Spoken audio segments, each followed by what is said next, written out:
Having a baby at your age would mean you'd give birth to a dumb kid. I don't have time for that. I'd like a divorce. That's what my husband said after finding out that I was pregnant. To him, a wife and a child were just assets to his life. If the asset didn't suit him, he'd move on to the next. We were replaceable. But 30 years passed, and he was stunned to discover how my daughter turned out. This is your daughter? My name is Harriet O'Neill.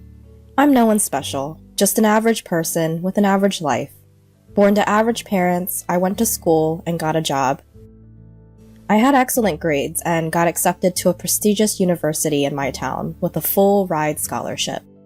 I was so grateful. At the time, the economy was rough, and I was grateful to have landed a job at a huge company.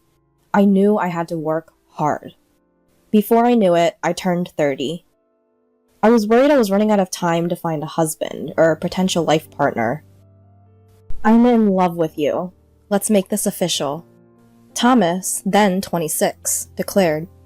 I asked him if he was sure he wanted to be with someone older than him. Harriet, you're sweet. You're amazing at your job. You are the perfect woman. He always knew just what to say. A year later, I turned 31 and we got married. We always knew we wanted to have kids one day, so I changed jobs to start planning to have a child. However, a year passed, and then 3 years passed, and then 5. We still hadn't fallen pregnant. We decided to give up on trying and get used to the idea of living life as a childless couple. Then I turned 41, and my doctor had some shocking news. You're pregnant. I had been waiting to hear those words for over 10 years. I went to tell Thomas the exciting, shocking news. Huh? You're pregnant? Right now? He didn't sound too happy. Aren't you excited?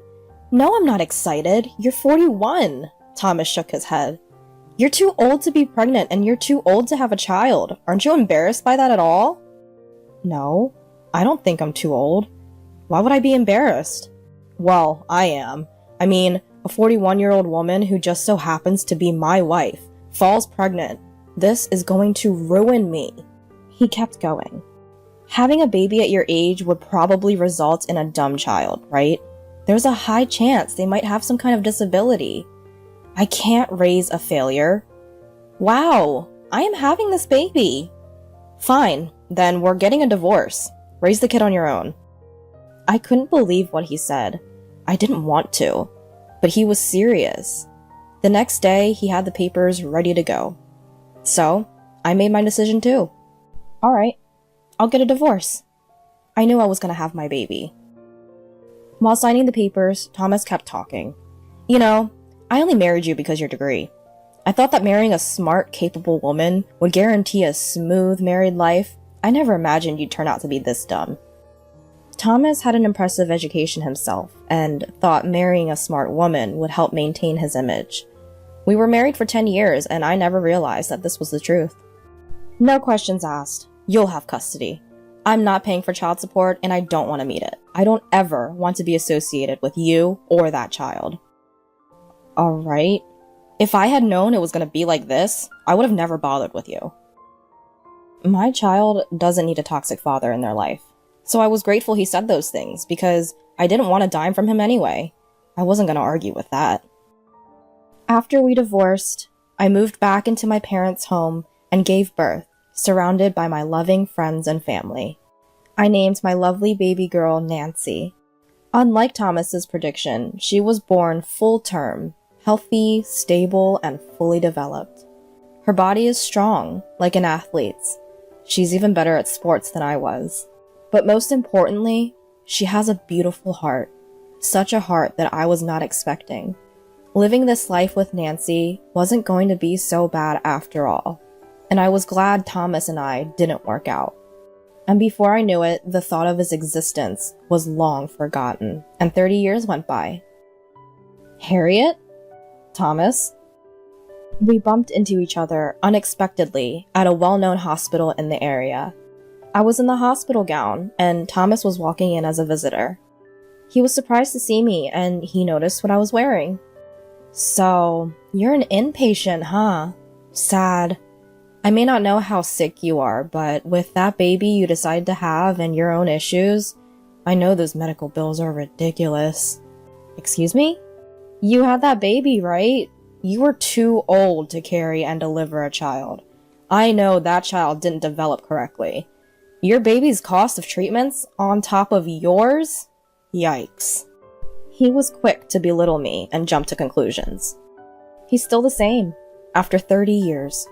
Actually, he's gotten worse, as if that was even possible.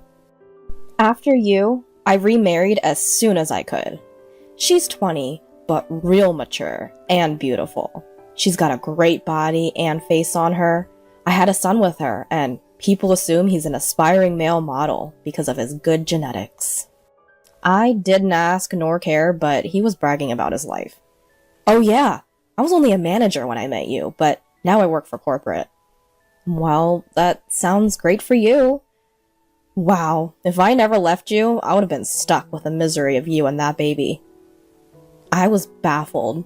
I know it's his ego, but seriously? I know better than to stoop down to his level. I'm better than that.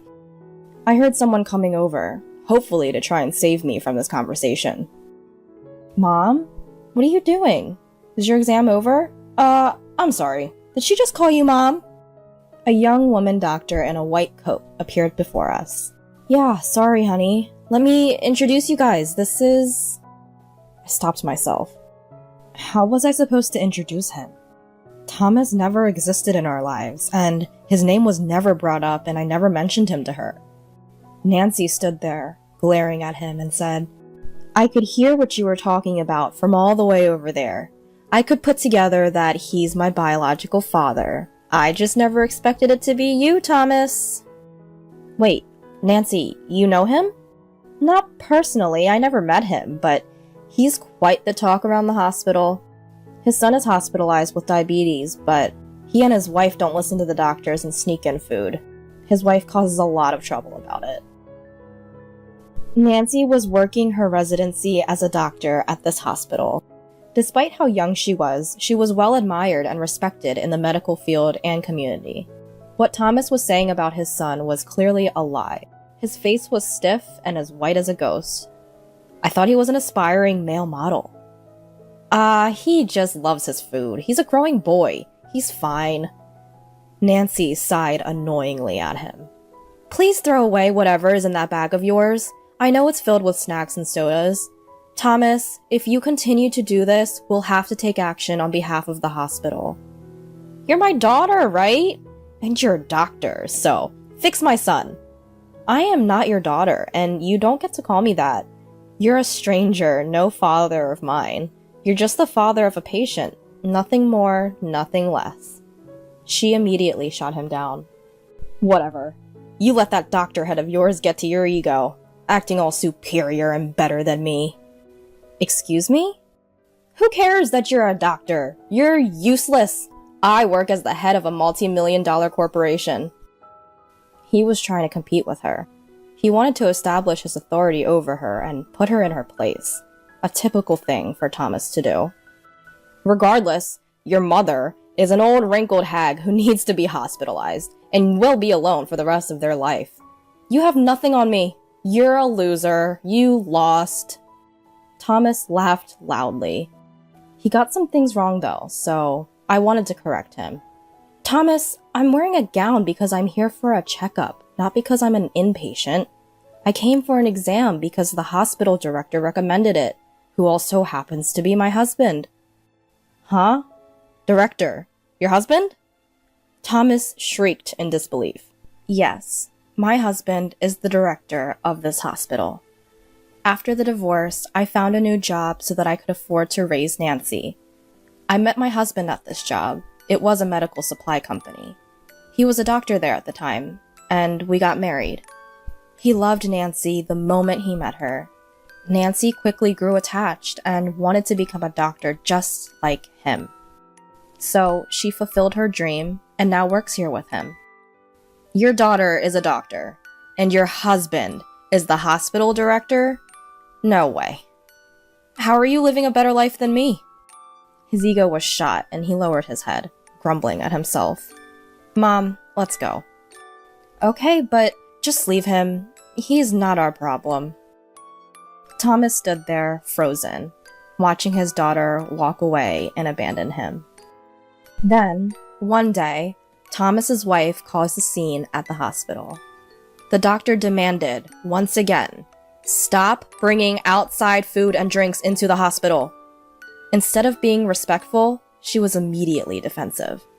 She started to become physical with the nurse and was forced to be escorted out. They were denied care and were banned from the hospital. No other hospitals were able to take them in, and they were forced to provide him with home care instead.